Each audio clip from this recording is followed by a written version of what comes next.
अब हम आज की एक बड़ी बहस के बारे में आपको बताते हैं। आज दिन भर एक बहस चल रही थी। बहस क्या थी? क्या युवा नेता सचिन पायलट को अपनी जल्दबाजी की कीमत चुकानी पड़ी? क्योंकि सचिन पायलट की हालत अब ऐसी हो गई है कि उन्हें न माया मिली न राम।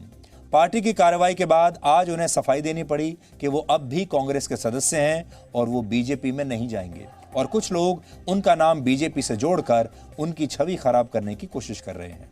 लेकिन सचिन पायलट के लिए अब कांग्रेस में रहकर काम करना बहुत मुश्किल होगा, क्योंकि उन पर पार्टी की कार्रवाई के बाद मुख्यमंत्री अशोक गहलोत बहुत ताकतवर हो चुके हैं। अब गहलोत अब खुलकर यह बड़ा आरोप लगा रहे हैं कि सचिन पायलट जैसे नेता बीजेपी के साथ मिलकर हॉर्स ट्रेडिंग यानी विधायकों की खरीद फरोख्त में जुटे हुए थे और इसके सबूत भी उनके पास हैं।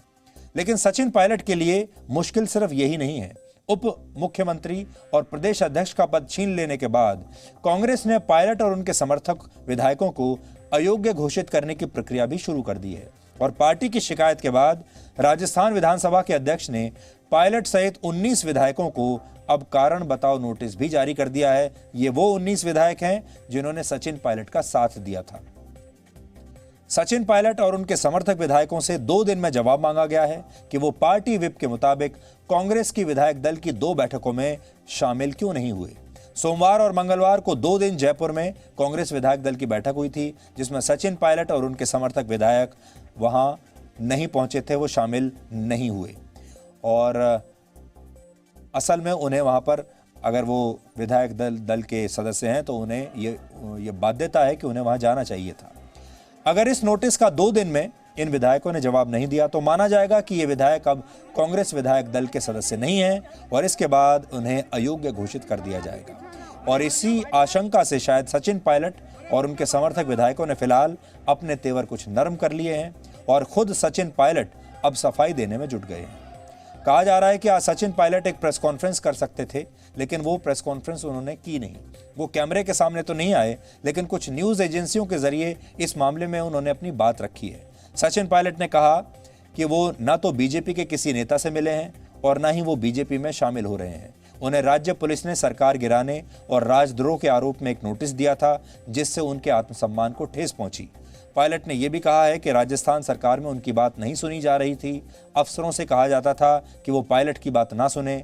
महीनों तक कैबिनेट की बैठकें नहीं होती थीं और ये बात उन्होंने कई बार पार्टी के बड़े नेताओं को बताई है। इन बातों से कुल मिलाकर ऐसा लगता है कि सचिन पायलट के पास अब बहुत कम विकल्प बचे हैं। वो अशोक गहलोत की सरकार गिराने की स्थिति में अभी है नहीं और फिर ऐसी स्थिति में वो फिलहाल बीजेपी के लिए भी कोई खास फायदेमंद नहीं रहेंगे।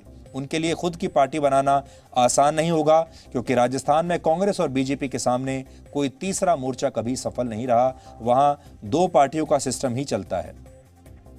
अब सचिन के पास यही विकल्प बचता है कि वो कांग्रेस में रहकर चुपचाप खून का घूंट पीते रहें, सब बर्दाश्त करते रहें और ऐसी बातें सुनने के लिए मजबूर हो जाएं जो बातें अब मुख्यमंत्री अशोक गहलोत खुलकर उन्हें सुना रहे हैं।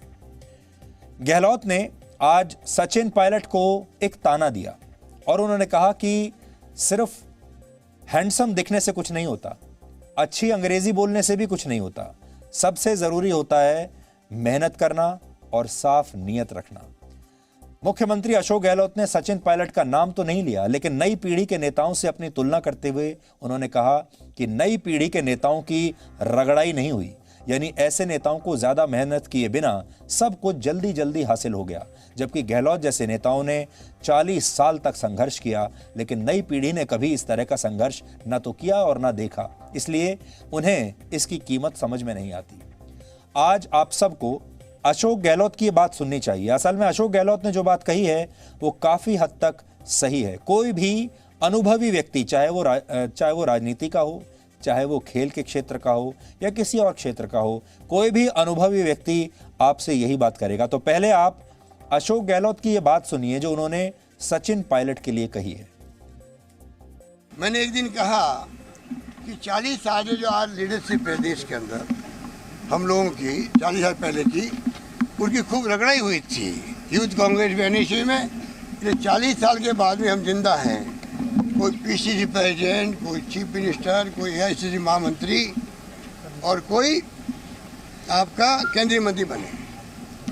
जिंदा 40 साल बाद रहे हम लोग। ये नई पीढ़ी जो आई है, जिसके बारे में हम कहते हैं हम उनको पसंद नहीं करते, बिल्कुल गलत है।